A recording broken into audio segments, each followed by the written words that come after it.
podemos ir, nós vamos falar sobre o livro Parábolas de Jesus, livro que a gente acabou de escrever e que lançamos.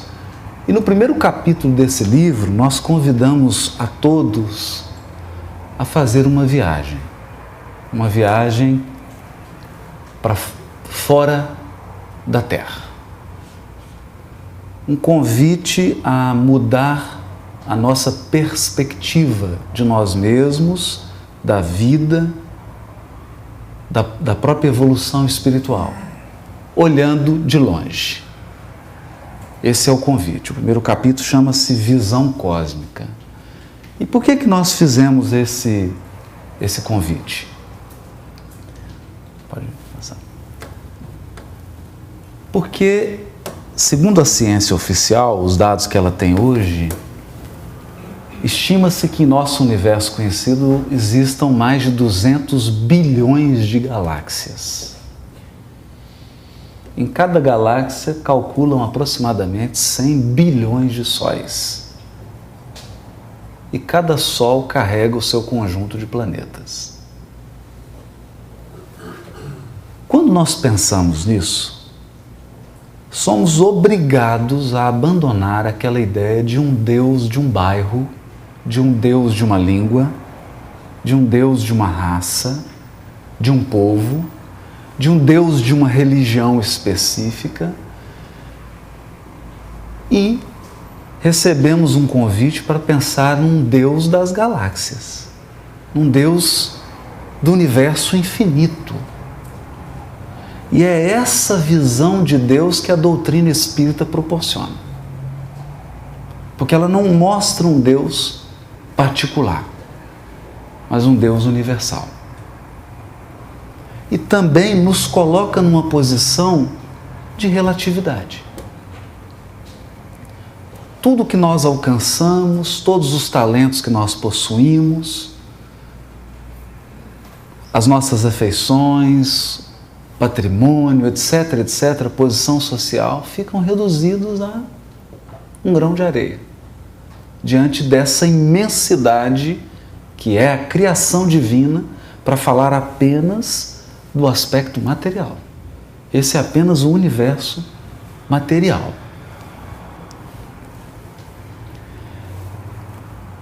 Quando nós observamos o céu à noite, e aqui no início da exposição a gente colocou umas animações, o que nós vamos percebendo? Toda vez que olhamos para aquilo que compete a Deus, reina a mais absoluta ordem, harmonia e beleza. Só há desarmonia, só há desordem naquilo que nos diz respeito. Naquilo que diz respeito ao ser humano, que ainda está num estágio muito básico de evolução espiritual.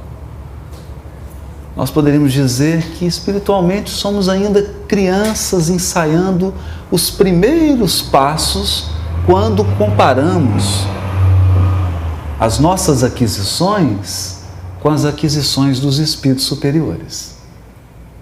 A nossa posição evolutiva com a posição dos benfeitores espirituais. Vigora a mais absoluta ordem. E essa ordem, essa harmonia, é a prova da existência de um Deus que é a inteligência suprema e que é o supremo amor. Então nós escrevemos assim no livro: Deus é oceano que não se deixa capturar completamente pelo recipiente acanhado da nossa percepção. É criador das nebulosas, das galáxias, dos trilhões de sóis e de seus respectivos mundos. É Senhor das estrelas. Aqui eu me recordava de um caso de Santo Agostinho. Santo Agostinho, salvo engano, ele relata isso no livro Confissões. Ele andava pela praia pensando sobre Deus, na ideia de Deus. E aí ele encontra uma criança que cavava um buraco na praia. E ela pegava uma vasilhazinha, ia ao mar, enchia, voltava e jogava água no buraquinho que ela fez na areia. E ele ficou observando aquilo, chegou para ela: o que você está fazendo? A criança falou assim: eu vou pegar o mar e vou colocar aqui. Ele falou: não, meu filho, você não vai conseguir fazer isso, né? Ele falou assim: então por que você está querendo pegar Deus e colocar nessa cabecinha? Depois ele perdeu a visão da criança, ficou tão impressionado com a resposta. A resposta que a criança deu, e ficou pensando nisso. E nós imaginamos que na nossa relatividade conseguimos abarcar o absoluto. Nós acreditamos que aquilo que conhecemos é a última palavra, é o final da linha. E na verdade não é. Deus está muito além dos nossos limites. Aquilo que nós compreendemos de Deus, do universo, da própria evolução espiritual, é apenas o pouquinho de água que nós conseguimos retirar desse oceano.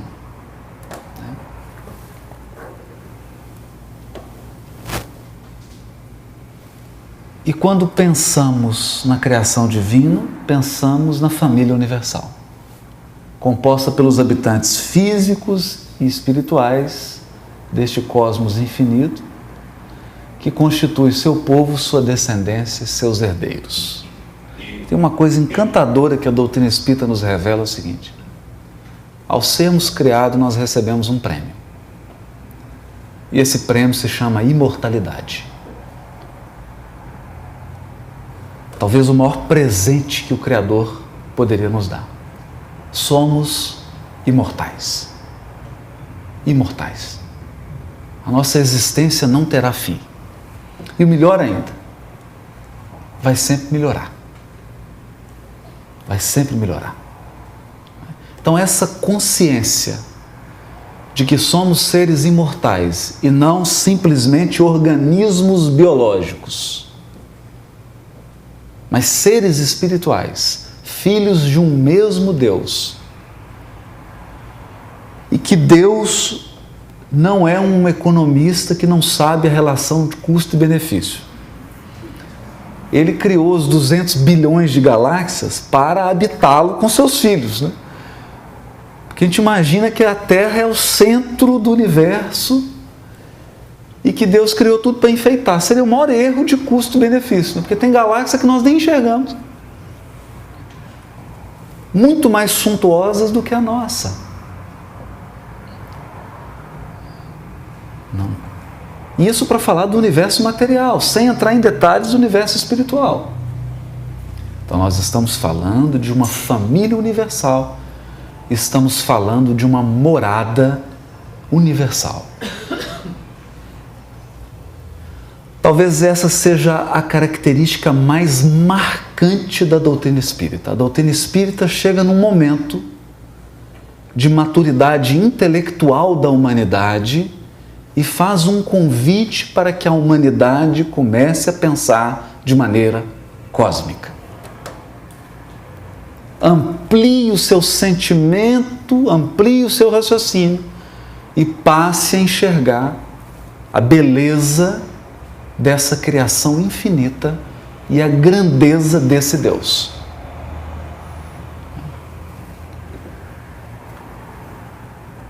Criados à imagem e semelhança de Deus, comungamos do seu Espírito, somos herdeiros da imortalidade. É o que diz o Salmo e que Jesus repete: vós sois deuses. Vós sois deuses. Nós vamos entrar um pouquinho depois, no decorrer do estudo, sobre isso. Pode ir? Outra coisa que aprendemos com a doutrina espírita: o universo físico é apenas uma parcela da criação divina. No Livro dos Espíritos encontramos que, se o mundo material deixasse de existir, isso não comprometeria a existência do mundo espiritual. O mundo espiritual preexiste e sobrevive ao mundo material.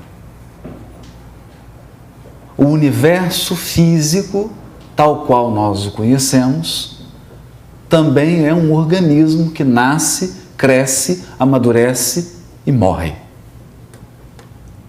Porque também está escrito no livro dos Espíritos, Deus renova os mundos como renova os seres vivos. Um universo físico que se renova constantemente. Só o que é permanente é o mundo espiritual e as realidades que pertencem ao mundo espiritual. E nós estamos falando isso para quê? Eu vou perguntar, por que estão falando isso tudo, né? Para dizer que quando a doutrina espírita fala de Jesus, ela está falando de um espírito que alcançou padrões de pureza espiritual que nós não conseguimos nem avaliar. Trata-se do governador espiritual do orbe, que vivia nessas realidades imortais da suprema felicidade e que por amor veio até nós. Nós não estamos falando de uma criatura humana frágil, sujeita ainda a aperfeiçoamento, a quedas. Não. Sempre gostamos de fazer a seguinte reflexão.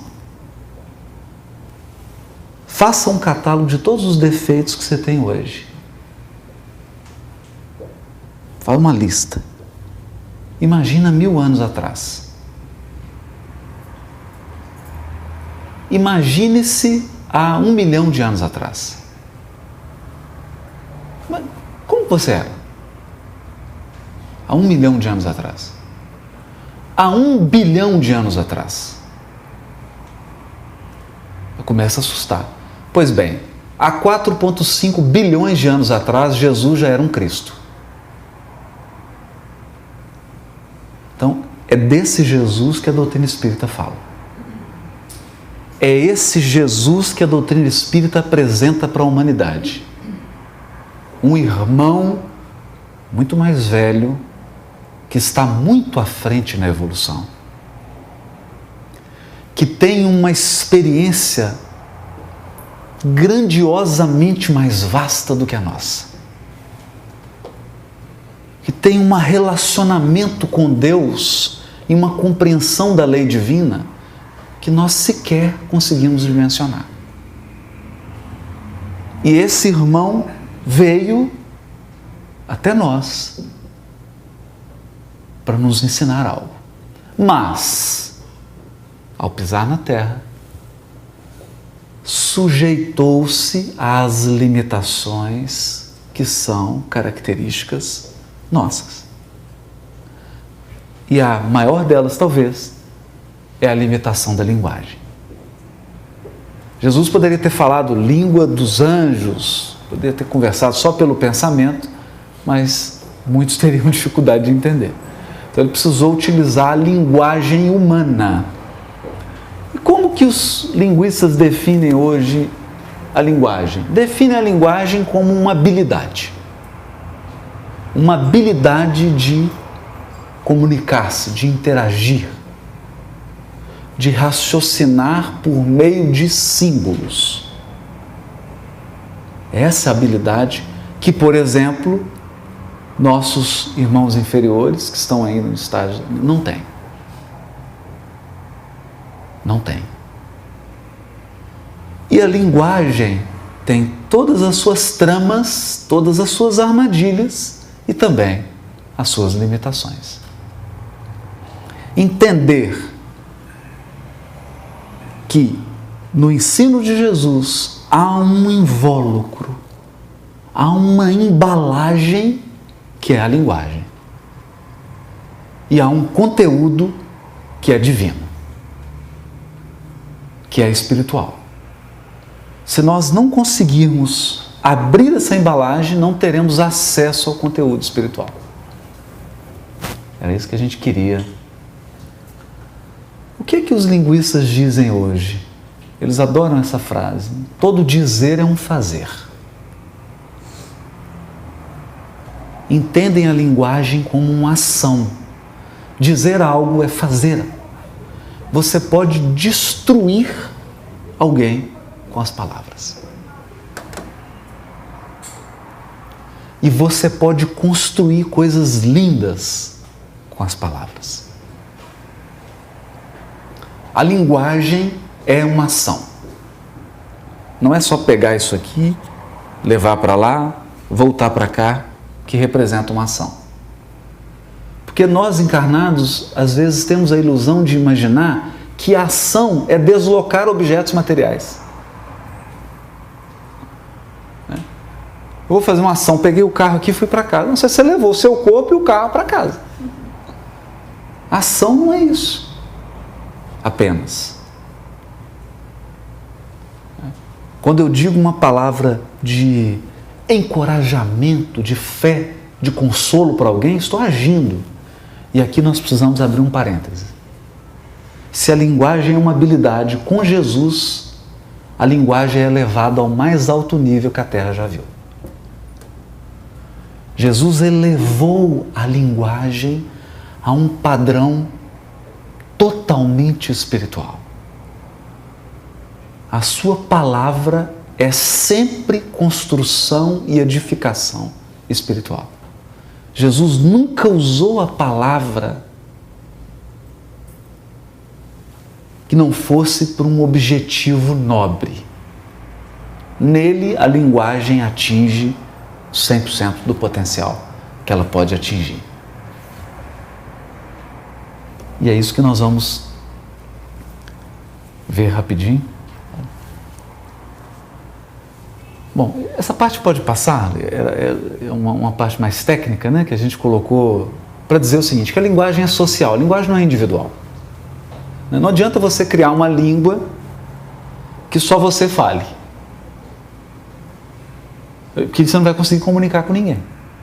Então a linguagem é algo compartilhado socialmente. Nós dizemos isso, colocamos isso no slide anterior, para dizer o seguinte, às vezes a pessoa pergunta assim, mas por que no livro você abordou sobre a cultura hebraica? Eu falei, porque Jesus nasceu lá.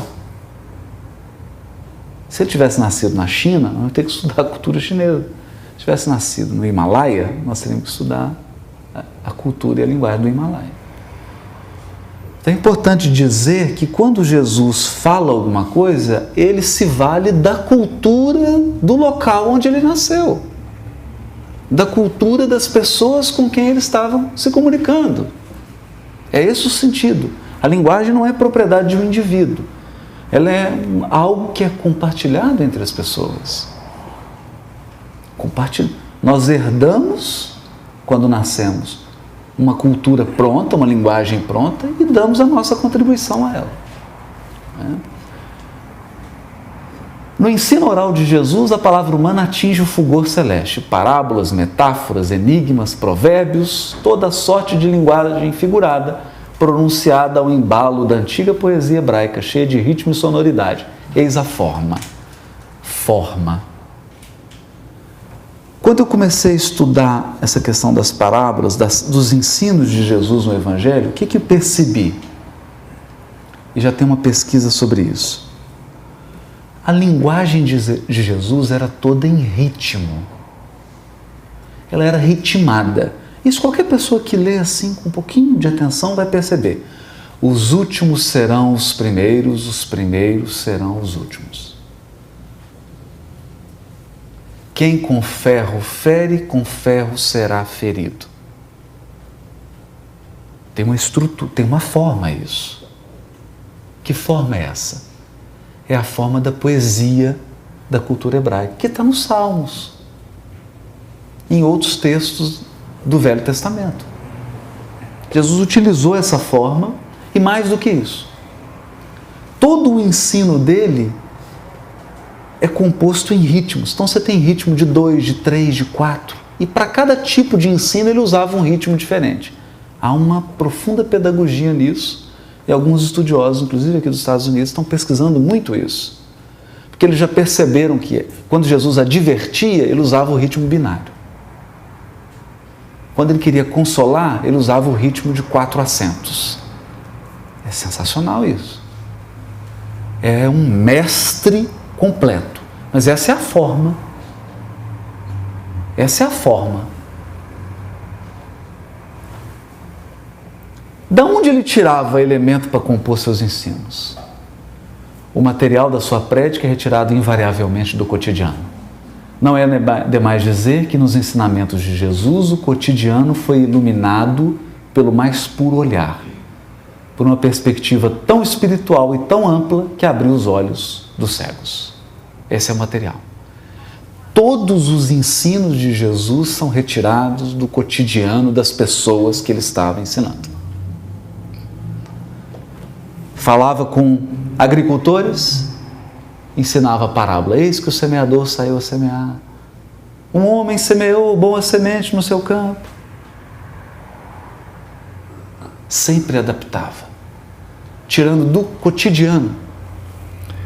Então nós começamos a pensar que a espiritualidade que a doutrina espírita traz, porque a doutrina espírita retira a sua espiritualidade do Evangelho, porque ele é o Evangelho redivivo, a espiritualidade da doutrina espírita não é uma espiritualidade mística.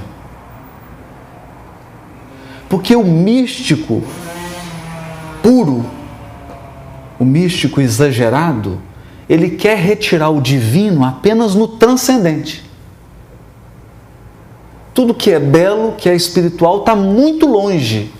E Jesus tirava o que é belo, o que é o espiritual, das coisas que estavam ao redor. Ele transformava o cotidiano com um olhar espiritual. Então a questão, o problema não está na Terra, está no nosso olhar e na maneira como nós vivemos e do que nós fazemos com ela. Há um caso lindo de Humberto de Campos. Jesus está andando com os apóstolos, eu me esqueci agora o livro, e tem um cachorro morto. Aí passa um apóstolo, nossa, que cheiro. Aí passa o outro, nossa, que cheiro. Todo mundo tampa o nariz. A hora que Jesus passa, ele olha para o cachorro, que dentes lindos. Ninguém olhou o dente. Ninguém olhou o dente. Por quê? Por quê? Porque é da nossa incapacidade de ver espiritualidade e beleza em tudo. Em tudo. Hoje, inclusive, nós vivemos um problema de relacionamento humano porque as pessoas estão viciadas em só ver defeito. Então ninguém para elas é bom. Todo mundo é ruim. Porque seguramente todos temos defeitos. E se você focaliza só no defeito, você não vê qualidades. Então esse olhar, o olhar de Jesus, tira lições lindas de acontecimentos aparentemente elementares. Aquilo que aparentemente é rotina se transforma em material de ensino. Essa é a matéria. E o conteúdo? Qual que é o conteúdo? Falava do reino de Deus, obra divina no coração dos homens e de seus estatutos eternos. Eis o conteúdo. O Evangelho, da primeira palavra de Jesus à última, está claro que Deus é Deus das galáxias. Ele chegou a afirmar isso. Na casa do meu Pai há muitas moradas. E ele deixa claro que nesse universo divino há leis que regem os nossos destinos e a nossa felicidade. Qual é o conteúdo do Evangelho? São essas leis divinas, esse código moral universal e essa casa paterna infinita. Esse é o conteúdo. Que nós só podemos realmente experimentar com toda a profundidade após o advento do Consolador. Porque quando aprendemos com a doutrina espírita sobre imortalidade, reencarnação, lei de causa e efeito, a nossa mente se amplia. Nós começamos a enxergar tudo mais de uma perspectiva mais ampla. Por isso a nossa compreensão do ensino de Jesus se amplia. Muitas coisas que nós não compreendíamos no Evangelho se tornam claras. Esse é o conteúdo. Aí quando falamos de parábolas temos que pensar forma, o material, da onde ele tira para construir suas parábolas e o conteúdo espiritual. Esses três elementos são importantes e todos eles se entrelaçam para que a lição de Jesus brilhe.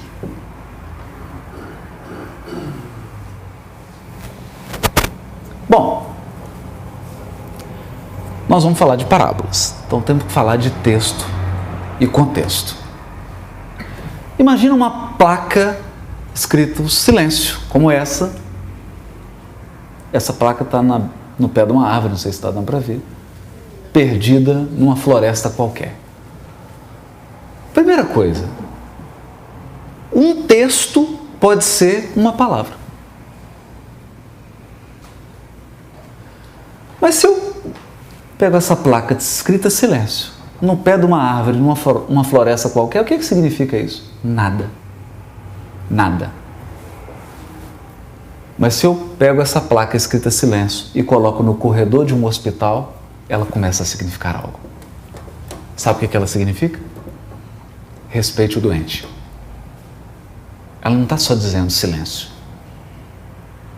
Ela está dizendo respeite o doente. Se eu pego essa mesma placa e coloco ela na sala de passes aqui do Conchos, ela passa a significar faça uma prece. É a mesma placa. Eu mudei o contexto. E se a sua esposa estiver conversando com você e você levantar essa placa para ela, ela significa divórcio.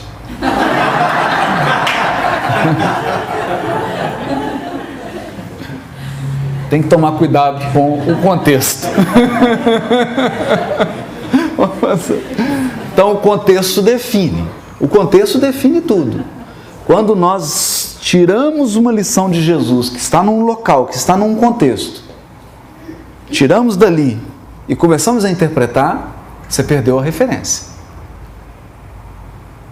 E como dizem os linguistas, um texto fora de contexto vira pretexto. Vira pretexto. Certa vez um senhor chegou para o Divaldo e falou: Divaldo, Jesus era alcoólatra. Meu Deus. Baixou, né? O Divaldo falou que olhou, falou: meu irmão, da onde você tirou isso? Foi para uma festa de casamento, beberam tanto que acabou o vinho. Quando acabou, transformou água em vinho e continuaram bebendo. Bebeu tanto que quando ele saiu perguntando assim: quem é minha mãe? Quem são meus irmãos?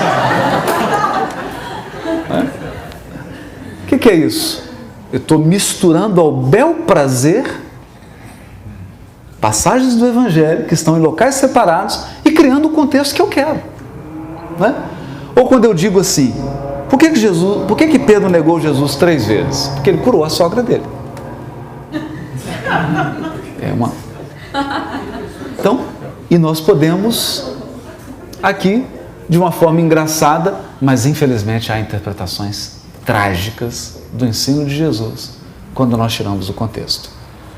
Então, o que a gente queria mostrar com isso é que o contexto é muito importante. Onde está fixada a placa escrita silêncio? Isso é muito importante. Nós vamos entrar numa parte aqui de contexto, porque vamos falar da parábola do bom samaritano, mas é muito importante. Bom, antes eu queria mostrar algumas armadilhas da linguagem, algumas armadilhas, e mostrar o que é contexto, o chamado contexto amplo. Contexto amplo é a cultura. É a cultura. Nós sabemos disso. Você vem do Brasil para os Estados Unidos, são culturas diferentes. E às vezes a gente acredita que uma frase dita lá tem o mesmo peso, a mesma carga que tem aqui. Não tem. As culturas são diferentes. Então, eu vou pedir licença para ler algo aqui que todo mundo aqui que é brasileiro vai entender. E o Jim também, que fala bem o português, vai entender. Mas se fosse um americano que não falasse português, Jim, teria muita dificuldade de entender. A brincadeira é essa. Alguém sabe me explicar, num português claro e direto, sem figuras de linguagem, o que quer dizer a expressão no frigir dos ovos? Pois bem, quando eu comecei, vamos tentar explicar. Quando comecei, pensava que escrever sobre comida seria sopa no mel, mamão com açúcar. Só que depois de um certo tempo dá crepe. Você percebe que comeu gato por lebre e acaba ficando com a batata quente nas mãos. Como rapadura é doce, mas não é mole, nem sempre você tem ideias para descascar esse abacaxi. E aí, só metendo a mão na massa. E não adianta chorar as pitangas, ou simplesmente mandar tudo às favas. Já que é pelo estômago que se conquista o leitor, o negócio é ir comendo o mingau pelas beiradas, cozinhando em banho-maria, porque é de grão em grão que a galinha enche o papo. Contudo, é preciso tomar cuidado para não azedar, passar do ponto, encher linguiça demais.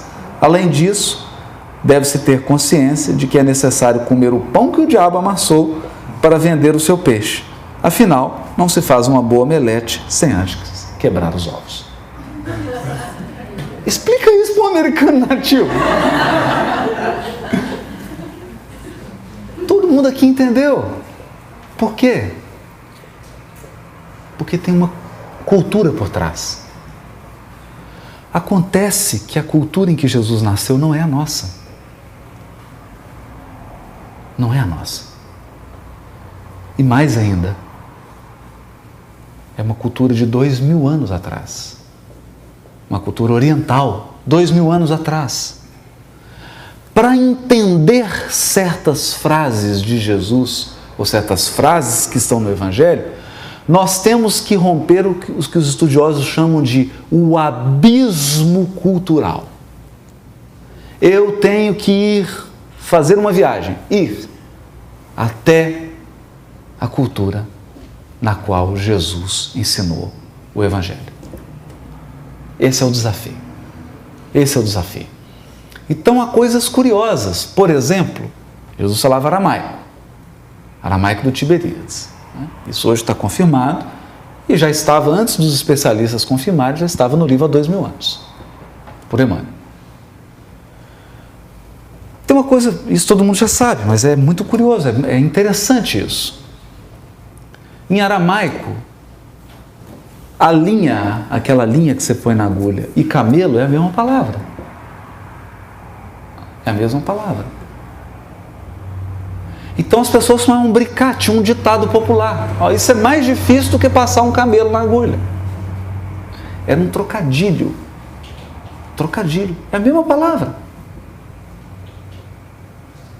E assim está cheio dessas coisas no Evangelho. Se nós não tivermos a habilidade de enxergar o Evangelho como uma obra literária e ter a sensibilidade de extrair o conteúdo, nós vamos fazer uma leitura puramente literal e vamos perder a essência do ensino de Jesus. Avancemos. Também não é... É sempre bom lembrar que o verdadeiro texto do Evangelho é assim. Está escrito em grego, não tem separação de palavras, não tem vírgula, não tem capítulo, não tem passagem, não tem versículo, não tem nada. É uma consoante do lado da outra. Então as pessoas antigamente, da época de Jesus, já tinham o hábito de contextualizar. Porque você pegava um texto, só tinha consoante, você já tinha que começar a separar. Peraí, a palavra está aqui, essa aqui está aqui. Você já era treinado a contextualizar. Hoje já vem tudo com capítulo, tudo, versículo, tudo separadinho. Alguém fez o trabalho, mas será que ele fez bem feito? Será que fez bem feito?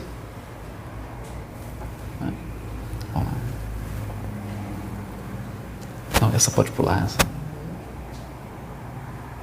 Com mais tempo.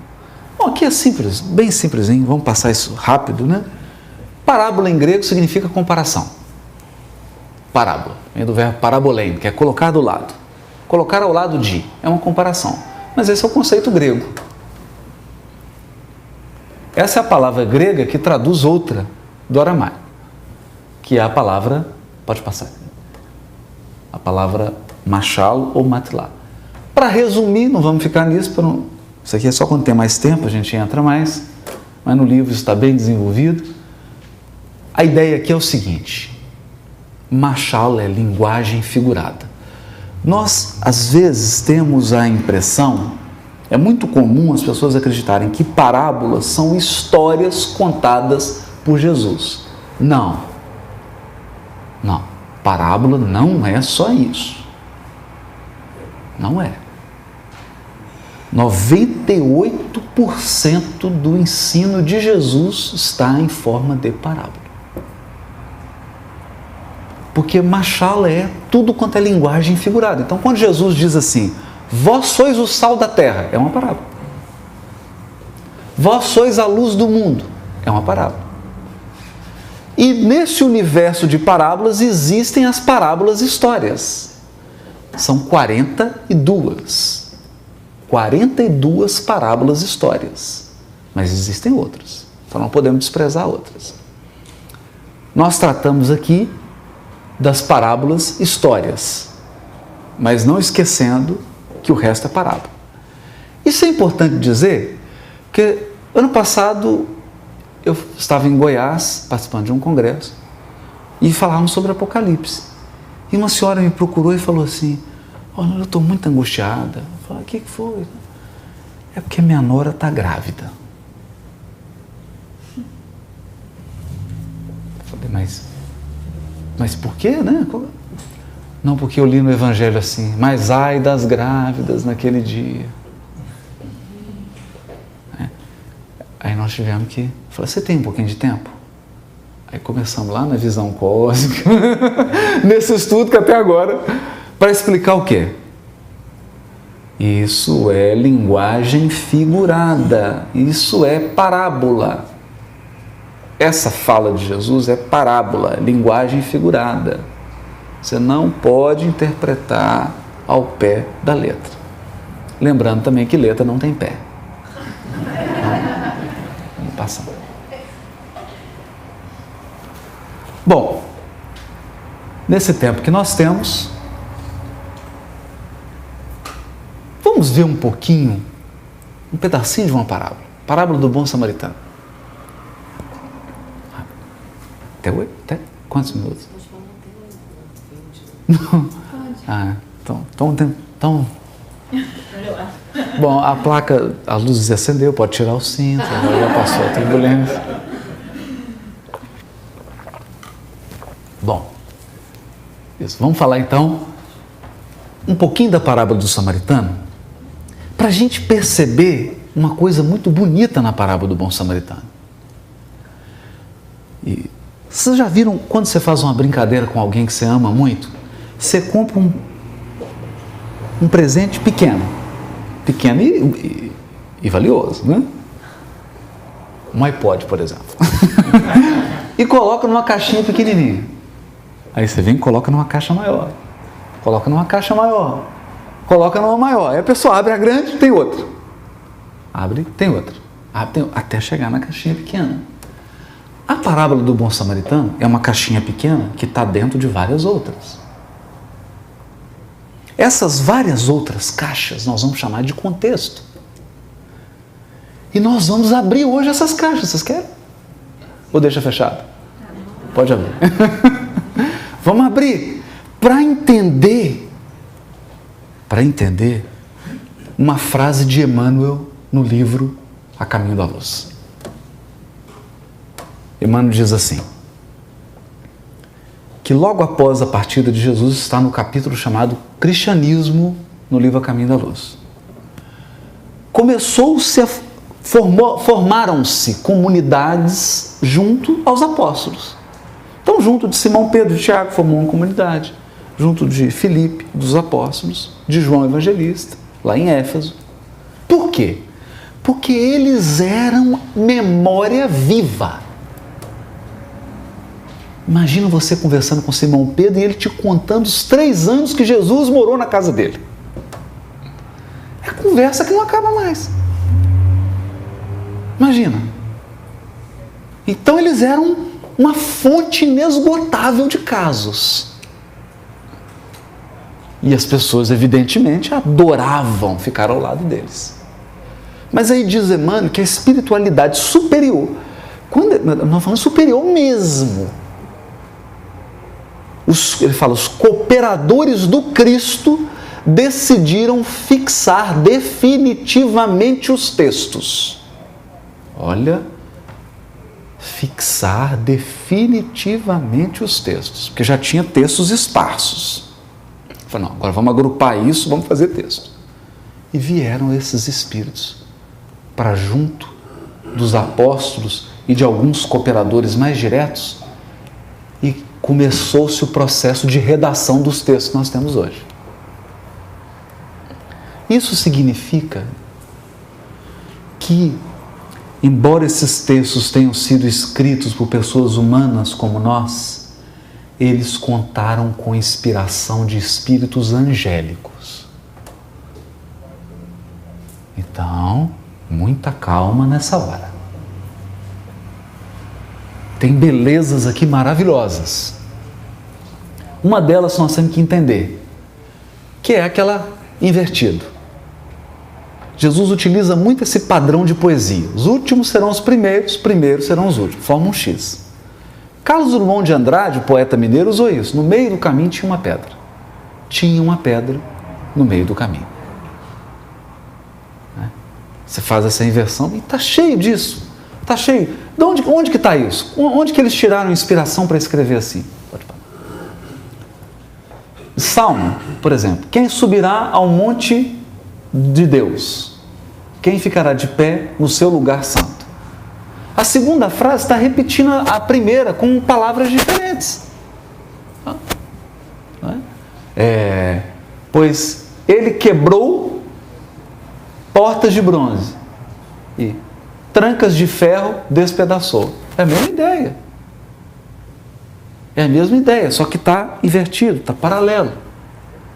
É uma forma de construir. E é aqui que Emmanuel, no capítulo 7 do livro Caminho da Luz, dá também a chave. Ele vai dizer que os textos do Velho Testamento e do Novo Testamento representam um monumento. Sabe quando você vai? Por exemplo, eu fiquei assim 1h30 só escorrendo a baba, né? Em frente ao Rockefeller Center, olhando os detalhes da construção, da arquitetura, a beleza que é aquilo. Aqui também é um monumento, mas não é construído de pedra nem de tijolo. São monumentos construídos de palavras. Isso aqui tem uma forma. E a forma também tem significado. É o que nós vamos ver agora. Tá aí. Tá aí. Vamos lá. O que é isso? Aqui estão as passagens que vão do capítulo 9, versículo 51 de Lucas, ao capítulo 19, versículo 48. Então, imagine, o Evangelho de Lucas tem 24, 25 capítulos. Eu estou cortando. Faça de conta que eu estou pegando aqui agora uma tesoura. Então, está aqui o Evangelho de Lucas. Era um pergaminho, correto? É um pergaminho. Eu começava lá a escrever a primeira palavra e terminava na última. Eu estou pegando esse pergaminho e estou cortando um pedaço. Esse pedaço que eu estou cortando está aqui. Tem 10 capítulos do Evangelho de Lucas aqui. Se você ler esses 10 capítulos assim rápido, você passa. Importante passagem. A parábola do bom samaritano está no item 3. Você vai ler rápido. O que eu estou querendo dizer é que esses 10 capítulos têm uma estrutura. Eles têm um formato. E para entender a parábola do bom samaritano que está dentro dessa estrutura, eu preciso entender esse formato. Tem coisas extraordinárias aqui. Que forma que é isso? Vocês estão vendo que isso é um degrau? Olha, faça de conta que está subindo. Ó. Vai. 1, 2, 3, 4, 5, 6, 7, 8, 9, 10. Depois começa a descer. 9 linhas, 8 linhas, 7 linhas, 6 linhas, 5 linhas. O tema do 1 é o mesmo do 10, que é o mesmo do 1 linha. É uma estrutura espelhada. Isso é muito lindo. É muito bonito isso. Qual é o tema do item 3? Herdar a vida eterna. Qual o tema do item 3 linha? Herdar a vida eterna. Só que um está no capítulo 10, versículo 25 a 41, o outro está no capítulo 18, versículo 18 a 30. Qual a pergunta que o doutor da lei faz para Jesus? Depois de fazer o que vou herdar a vida eterna?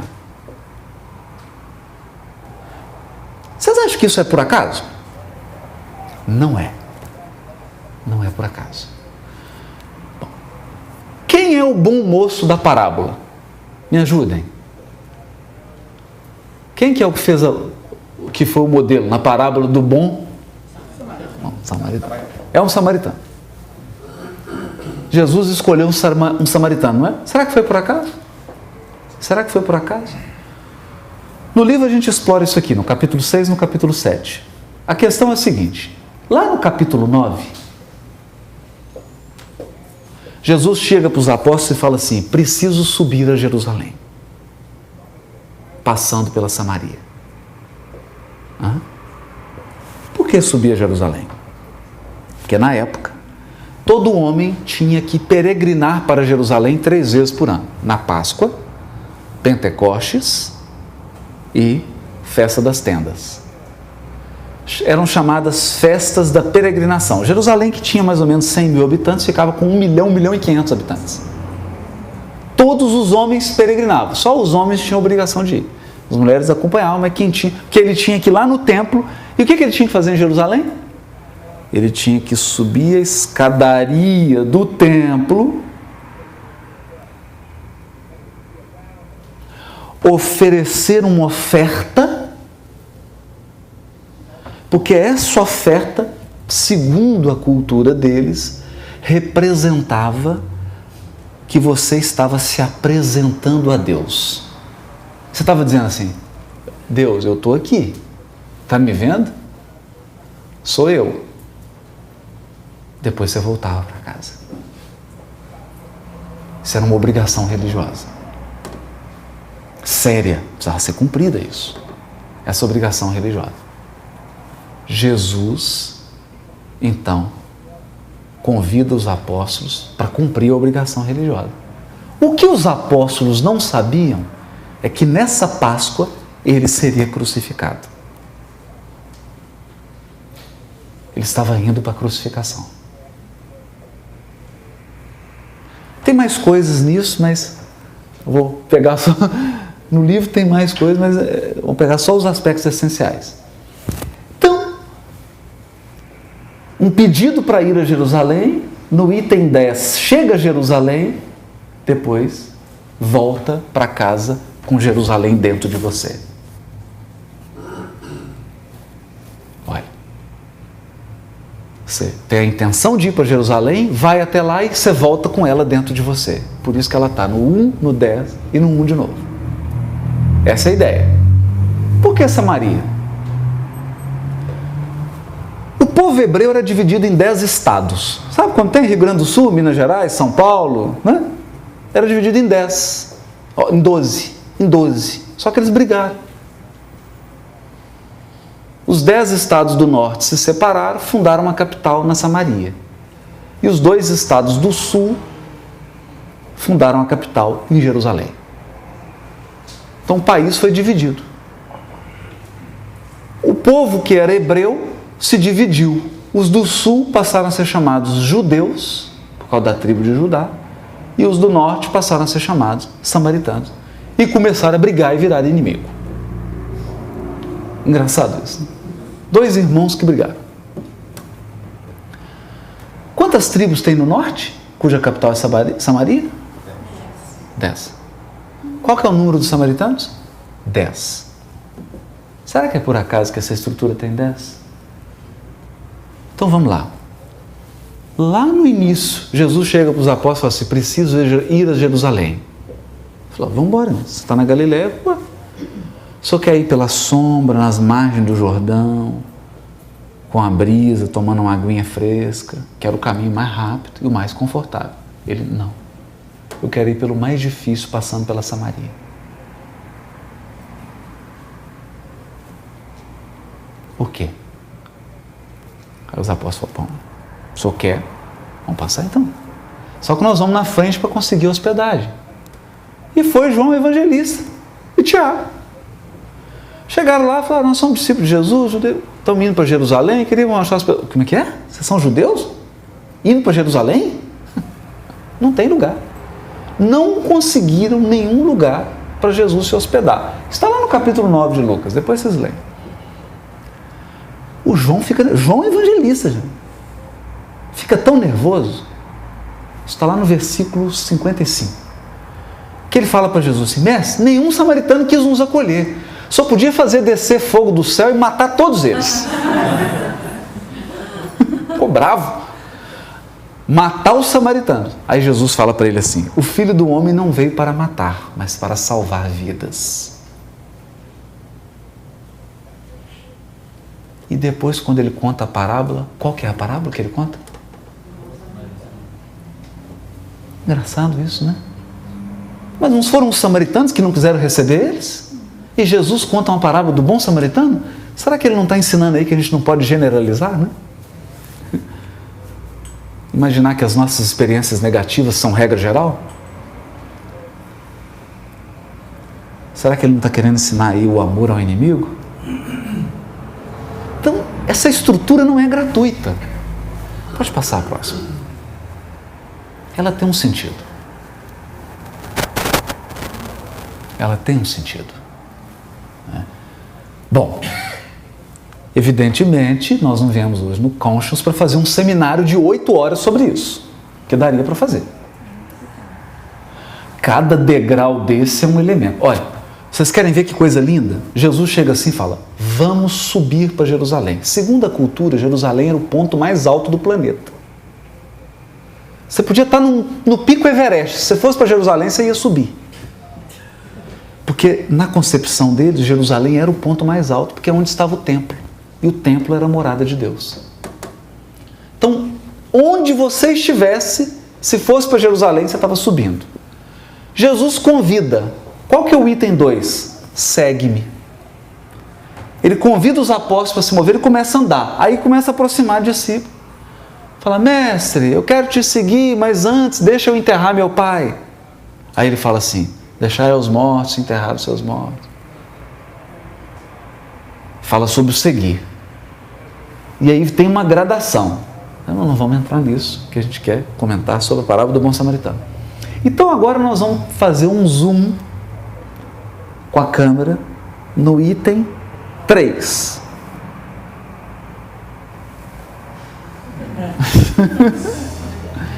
Zoom. O que acontece no item 3? Jesus está andando para Jerusalém. Está chegando lá, né? E vem até ele um doutor da lei. Isso é bonito, né? Que tem uma estrutura aqui, olha. O doutor da lei, gente, é um advogado, tá? O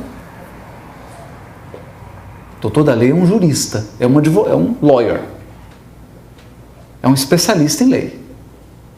Então ele vem, faz uma pergunta para Jesus.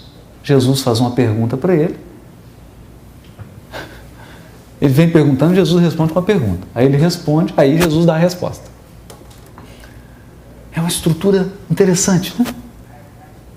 É uma estrutura interessante. Olha. É sempre pergunta e resposta nos extremos, pergunta e resposta no meio. Tem uma forma isso. Aí vai para o segundo lá. Faz uma pergunta. Jesus dá uma resposta que é uma pergunta. Qual é a resposta? Parábola do bom samaritano. Então a parábola do bom samaritano é um detalhe, está lá no item 6. Aí ele dá uma resposta e Jesus dá uma resposta. A parábola do bom samaritano é uma pergunta, porque Jesus finaliza ela com uma pergunta. Tem a mesma estrutura de cima. É a pergunta que está no extremo 5, tem a resposta no extremo 8. A pergunta que está no meio 6, tem a resposta que está no meio 7. É a mesma estrutura de cima. Tem um sentido isso. E o que ele pergunta? Rapidinho.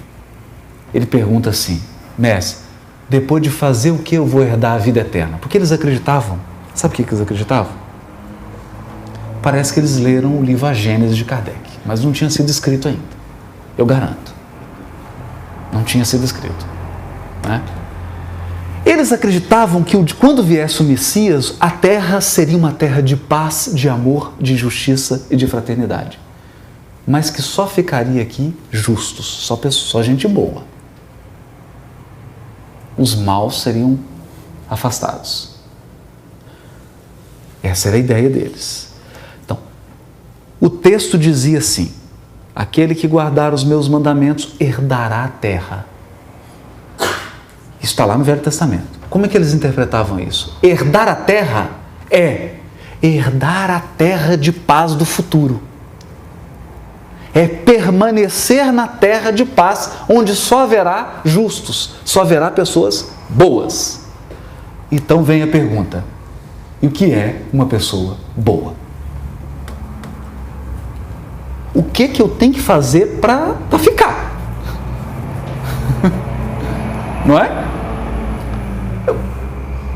E aí tinha uma discussão.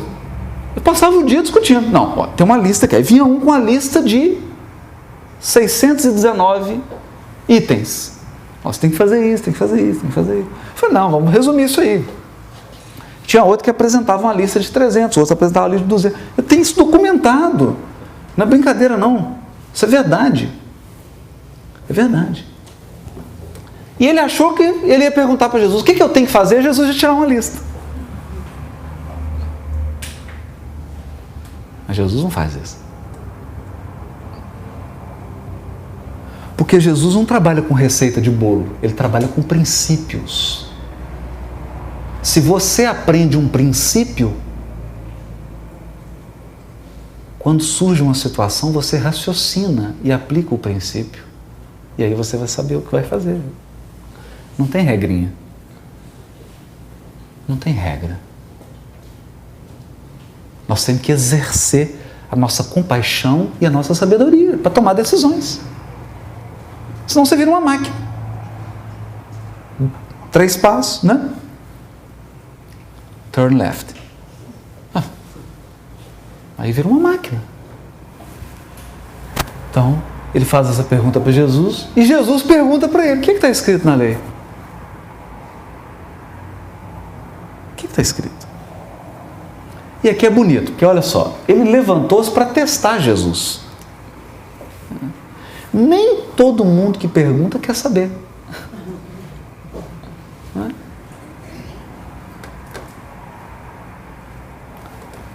O que está escrito na lei? Como você lê? Como você lê? Então, o que está escrito? Texto. Como que você lê? Contexto. Vamos ver como que você está lidando com o contexto. Vamos ver se você está conseguindo tirar a lição mesmo. E ele deu um show. Deu um show. Ele citou um resumo do Hilelo, que é o avô do Gamaliel, que foi o mestre de Paulo. Eles resumiam todo o Velho Testamento em 2 comandos: amar a Deus sobre todas as coisas e amar ao próximo como a si mesmo. Resumiu. 2 princípios gerais: amar a Deus, amar ao próximo. Acabou. Jesus fala para ele: good. Do it. Você já sabe. Faça. Bom, ele já sabia. Nós temos 2 princípios aqui. Amar a Deus. Todo o coração, toda a alma, com todas as forças. O que eles aprendiam na escola? A criança entrava para a escola de doutor da lei, como Paulo de Tarso, com 12, 13 anos. Eles entravam na escola para formar um doutor da lei. Saía com 28, 30.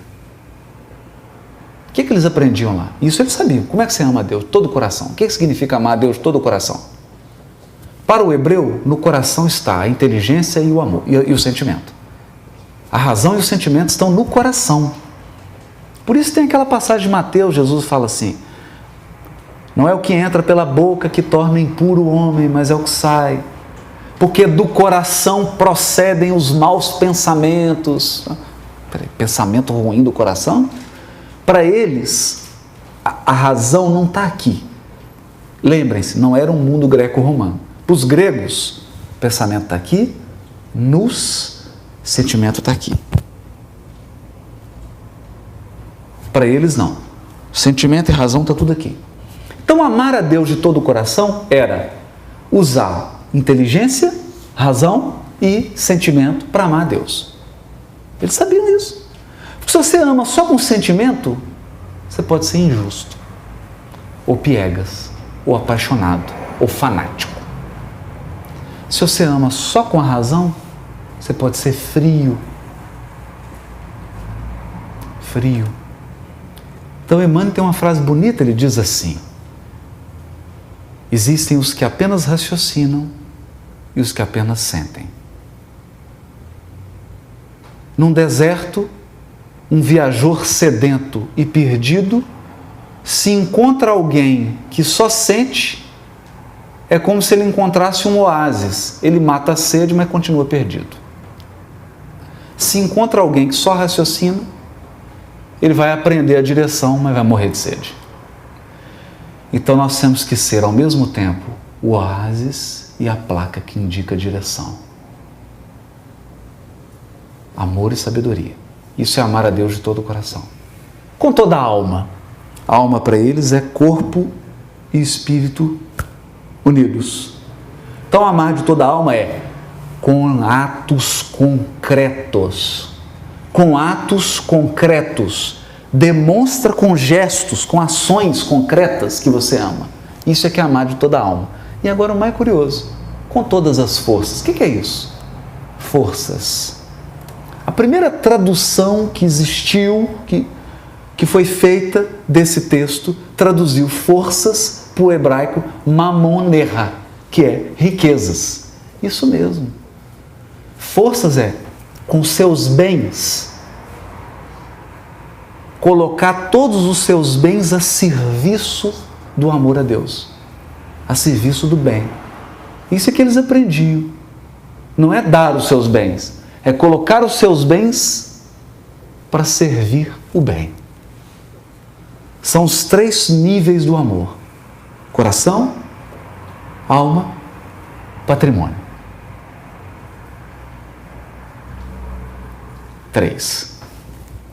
Aliás, não é à toa que a parábola está no item 3. Vocês lembram? Está no item 3. Ok, isso ele sabia. Aí ele vem. Porque o problema de quem sabe o que tem que fazer e não quer fazer é que começa a racionalizar. A gente faz isso, né? Quando você sabe o que deve fazer, mas não quer fazer, você começa a criar raciocínio. E tem argumento para tudo. Para tudo. Então ele vai numa discussão. Qual que era a discussão deles? Olha como é que eles conseguiram escapar. Para amar a Deus de todo o coração, toda a alma e com todas as forças, você tinha que amar o próximo.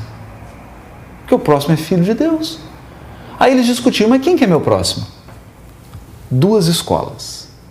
Uma escola de Hilel, avô de Gamaliel, professor de Paulo, e uma escola de Shammai. A escola de Shammai dizia assim: próximo é só quem é da minha raça. Então, se for judeu, tem que amar. Se não for, sorry. Está caído no chão. É romano, morra. Não é meu próximo.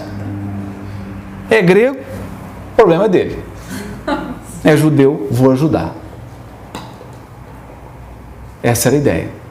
Infelizmente, essa escola era a predominante até hoje.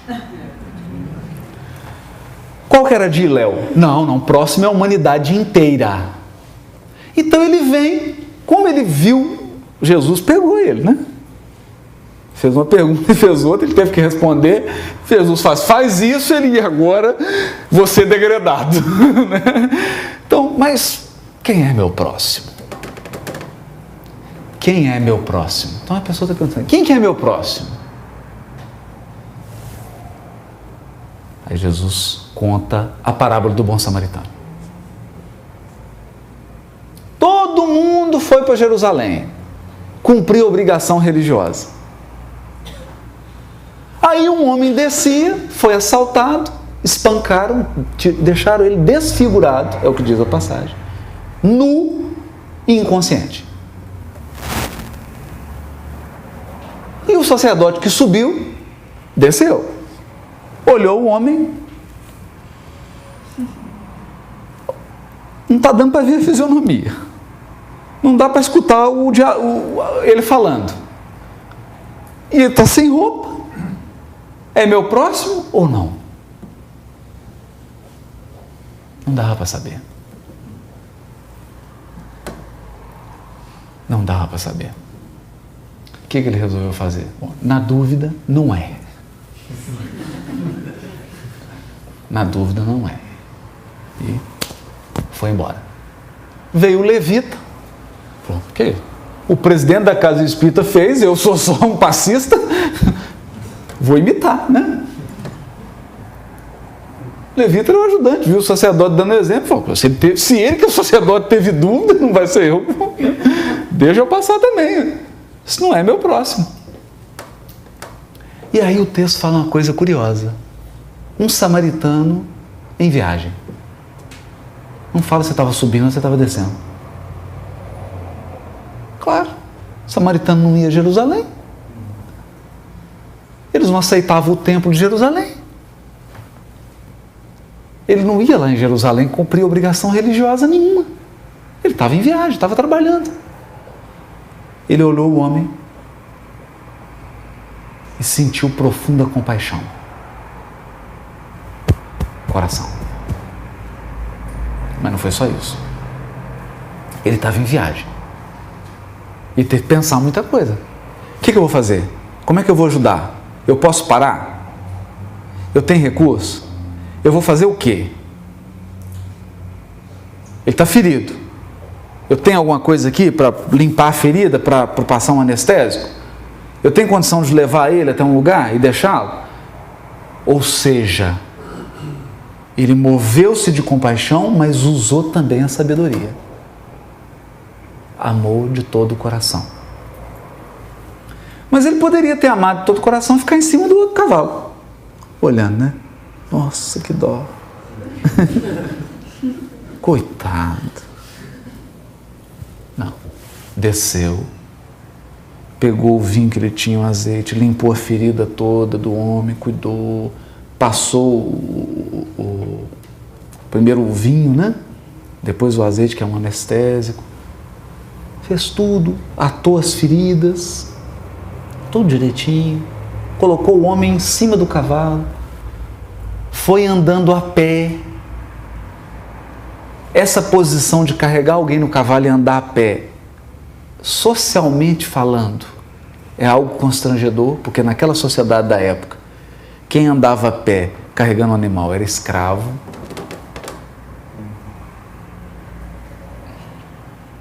Então ele sujeitou-se a uma espécie de humilhação para o contexto social em que ele vivia, levou o homem até a hospedaria, então ele amou com toda a alma, não amou? Amor. Amor. E aí o que ele fez? Tirou 3 moedas. Pagou uma diária no Hilton. Deixou o homem e falou, se ficar mais caro, na volta eu venho e te pago. Amor com todas as forças. Esse samaritano, que não era o religioso, que era inimigo do doutor da lei. O doutor da lei deve ter sentido assim, aquela garganta seca, né? Porque você imagina, é a mesma coisa de você ir numa sinagoga e contar uma história da parábola do bom muçulmano. Não é?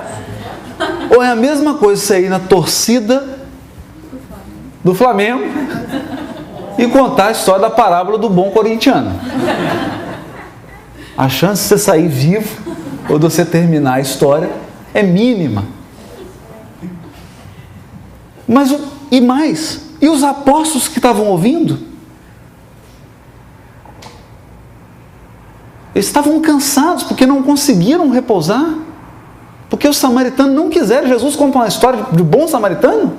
Ficou todo mundo constrangido com essa história. Mas esse homem foi o único que cumpriu tudo. Ele amou integralmente. E aí Jesus fecha a parábola com uma charada para o doutor da lei. Você é doutor da lei, você é inteligente, então está aqui uma charada para você. Quem foi o próximo do que caiu? Vamos prestar atenção nisso. Qual foi a pergunta do doutor da lei? Quem é meu próximo? Quando você pergunta quem é meu próximo, você está numa posição confortável falando assim: quem é meu próximo? Eu vou escolher Andréia, Marcelo, Suzana, entendeu? Eu estou escolhendo. Quando eu pergunto assim, quem foi o próximo? É como se Jesus estivesse dizendo para ele: transforme-se no próximo de alguém. Não fique esperando que alguém seja seu próximo. Você deve ser o próximo de alguém. Por quê? O único não identificado na parábola é o homem caído. Pode ser seu pai, pode ser seu irmão, pode ser sua mãe, pode ser seu filho, pode ser alguém que você ama muito. É muito diferente enxergar a vida da perspectiva de quem está sofrendo. Quando a gente passa umas turbulências, a gente começa a enxergar a vida de um ângulo diferente, do ângulo de quem está sofrendo. Nessa hora, tem muito valor a compaixão do outro. E o doutor da lei ficou mudo, sem resposta. Quem é meu próximo? Jesus responde: quem se transformou no próximo. Muito obrigado, gente. Boa noite.